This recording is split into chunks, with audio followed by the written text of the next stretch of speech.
गरुड़ पुराण क्या है? चलो आज कुछ गरुड़ पुराण प्रस्तावना के बारे में आपको बताते हैं। गरुड़ पुराण हिंदू धर्म के प्रसिद्ध धार्मिक ग्रंथों में से एक है।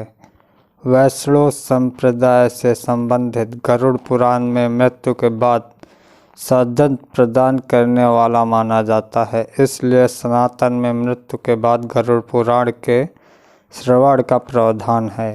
इसके अशिष्ट देव भगवान विष्णु है।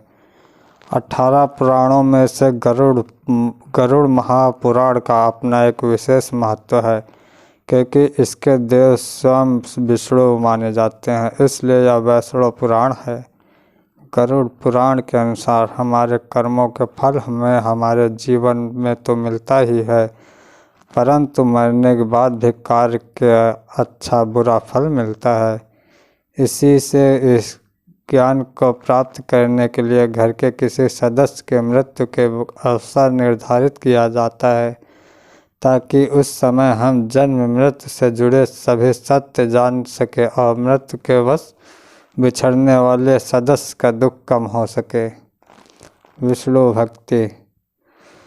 वास्तविक तथ्य यह है कि गरुड़ पुराण में भगवान विष्णु की भक्ति का विस्तार से वर्णन मिलता है। विष्णु के 24 अवतारों का वर्णन ठीक उसी प्रकार इस महापुराण में प्राप्त होता है, जिस प्रकार भगवान पुराण में उपलब्ध होता है। आरंभ में मनु से सृष्टि की उत्पत्ति, ध्रुव चरित्र और 12 आदित्यों की कथा प्राप्त होती है। उसके उपरांत सूर्य और चंद्र ग्रहों के मंत्र, शिव पार्वती मंत्र, इंद्र से संबंधित मंत्र, देवी सरस्वती के मंत्र और 9 शक्तियों के विषय में विस्तार से बताया गया है। श्लोक तथा विषय।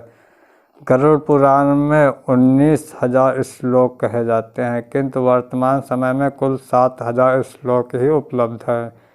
इस पुराण को 2 भागों में रखकर देखना चाहिए। पहला भाग में विष्णु भक्ति और उपासना की विधियों का उल्लेख है तथा मृत्यु के उपरांत प्रायः गरुड़ पुराण के श्रवण का प्रावधान है। दूसरे भाग में प्रेत कल्प का विस्तार से वर्णन करते हुए विभिन्न नरकों में जीव को पड़ने का वृत्तांत है। इसमें मरने के बाद मनुष्य की क्या गति होती है, उसका किस प्रकार की योनियों में जन्म होता है, प्रेत योनि से मुक्त कैसे पाई जा सकती है, श्रद्धा और पितृकर्म किस तरह करना चाहिए तथा नरकों के दारुण दुख से कैसे मोक्ष प्राप्त किया जा सकता है आदि विषयों का विस्तार पूर्वक वर्णन प्राप्त होता है। कथा। इस पुराण में महर्षि कश्यप और तक्षक नाग को लेकर एक सुंदर उपाख्यान दिया गया है। त्रिश के श्राप से जब राजा परीक्षित को तक्षक नाग डसने जा रहा था, तब मार्ग में उसकी भेंट कश्यप ऋषि से हुई।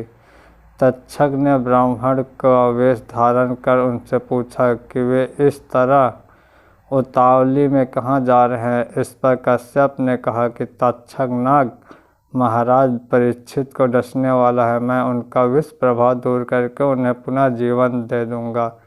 यह सुनकर तक्षक ने अपना परिचय दिया और उनसे लौट जाने को कहा, क्योंकि उसके विष प्रभाव से आज तक कोई भी व्यक्ति जीवित नहीं बचा था। तब कश्यप ऋषि ने कहा कि वे अपने मंत्र शक्ति से राजा परीक्षित का विष प्रभाव दूर कर देंगे। इस पर तक्षक ने कहा कि यदि ऐसी बात है तो आप इस वृक्ष को फिर से हरा भरा करके दिखाइए, मैं इसे डसकर अभी भस्म किए देता हूँ। तक्षक नाग ने निकट ही एक स्थिर वृक्ष को अपने विष के प्रभाव से तत्काल भस्म कर दिया। इस पर कश्यप ऋषि ने उस वृक्ष की भस्म एकत्र की और अपना मंत्र फूंका। तभी तक्षक ने आश्चर्य से देखा कि उस भस्म से कोमल फूट आई है और देखते ही देखते वह हरा भरा वृक्ष हो गया। हैरान तक्षक ने त्रिश से पूछा कि वे राजा का भला करने किस कारण से जा रहे हैं। तक्षक ने उत्तर दिया कि उन्हें वहां से प्रचुर धन की प्राप्ति होगी। इस पर तक्षक ने उन्हें उनकी संभावना से भी अधिक धन देकर वापस भेज दिया। गरुड़ पुराण में कहा गया है कि कश्यप ऋषि का यह प्रभाव गरुड़ पुराण सुनने से ही बड़ा था। सार तत्व। इस पुराण में नीति संबंधित सार तत्व, आयुर्वेद गया तीर्थ का महत्व, श्रद्धा, विषय, दशावतार चरित्र तथा सूर्य चंद्र वंशों का वर्णन विस्तार से प्राप्त होता है।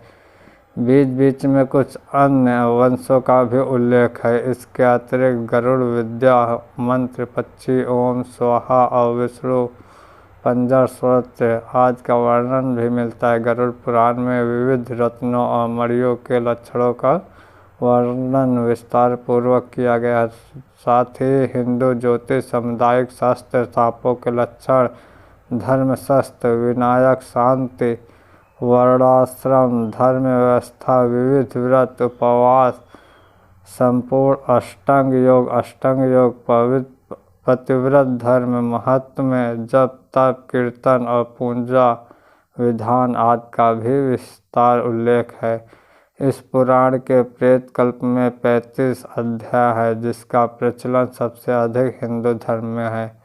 इन 35 अध्यायों में यमलोक, प्रेतलोक और प्रेत योनि क्यों प्राप्त होती है, उसके कारण, दान, महिमा, प्रेत योनि से बचने के उपाय, अनुष्ठान और श्रद्धा कर्म आदि का वर्णन विस्तार से किया गया है।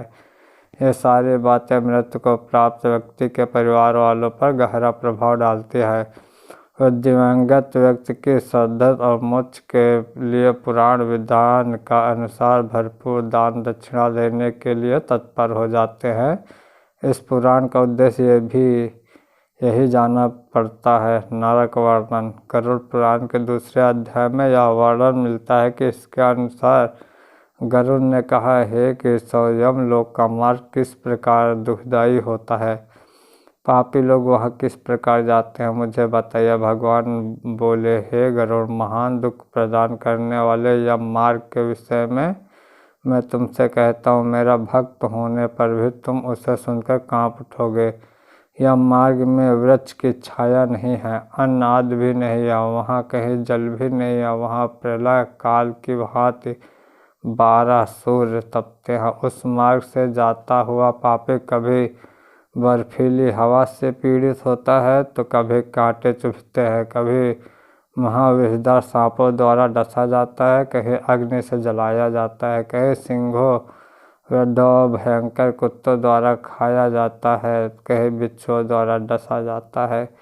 इसके बाद वह भयंकर 80 त्रवन नामक नरक में पहुंचता है, जो 2000 योजन का विस्तार वाला है। यह वन कौवों, उल्लुओं, गिद्धों, सर्गों तथा डंसों से व्याप्त है। उसमें चारों ओर दावाग्नि है। वह जीव कहीं अंधे कुएं में गिरता है, कहीं पर्वत से गिरता है, कहीं छुरे की धार पर चलता है, कहीं कीलों के ऊपर चलता है, कहीं घने अंधकार में गिरता है, कहीं उग्र जल में गिरता है, कहीं जोकों से भरे हुए कीचड़ में गिरता है, कहीं तपी हुई बालुका से व्याप्त और धधकते हुए ताम्रम मार्ग, कहीं अंगार राशि, कहीं अत्यधिक धुएं से भरे मार्ग पर उसे चलना पड़ता है।